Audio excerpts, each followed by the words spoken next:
دا ورو سوال کړی دی چې د جمعې د مانځه دپاره دا غسل ده په زنانو هم لازم دی یعنې ده په هغوی هم واجب دی. الجواب اول خو دا مسله اختلافي دی چې د جمعې د مانځه دپاره غسل واجب دی او که نه دی. جمهور العلما دا وایي د جمعې د مانځه دپاره غسل د مستحب دی او بعض علما وایي واجب دی. یو خو دا مسله اختلافي ده.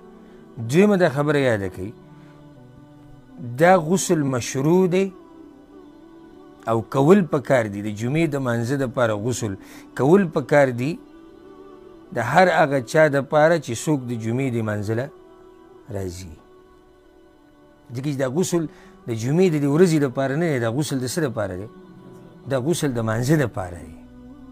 اوس که دا سړی دی او که دا ښځه ده، اگر که خطاب سړو ته دی چې یا ایها الذین آمنوا اذا نودي للصلاة، خو که چېرته زنانه د جمعې مانځله راځي، په زنانه باندې خو جمعې مونځ نشته، خو که راله جومات ته نو د جمعې مونځ د دې صحیح دی، کولی شي. اوس یو زنانه راله جمعې مانځله نو دې لپاره مشروع دي چې دا غسل وکړي او هغه آداب په ځان کې راولي کوم چې د جمعې د مانځه دپاره پکار دي.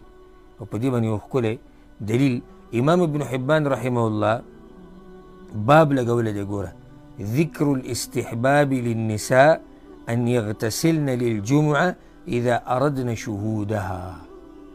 وی که چېرته زنانې اراده لري چې جمعې مانځله راشي نو د هغوی دپاره هم غسل مستحب دی.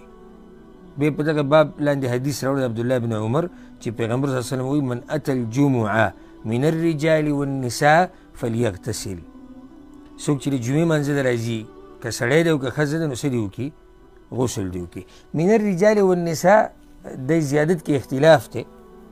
امام ابن خزیمه، امام ابن حبان او بیهقي راوړی دی او اختلاف دی د علماو منځ کې چې دا زیادت په دې حدیث کې صحیح دی او که نه. خو امام نووي رحمه الله د دې تصحیح کړی او دا زیادت صحیح دی. نو که دا روایت نه وي د عامو دلایلو نه دا خبره واضح ده او بیا چې ورسره دا دلیل هم راشي نو خبره واضح شوه که زنانه چېرته د جمعې منځله راځي نو غسل د هغې لپاره مستحب دی چې وکړي. والله اعلم.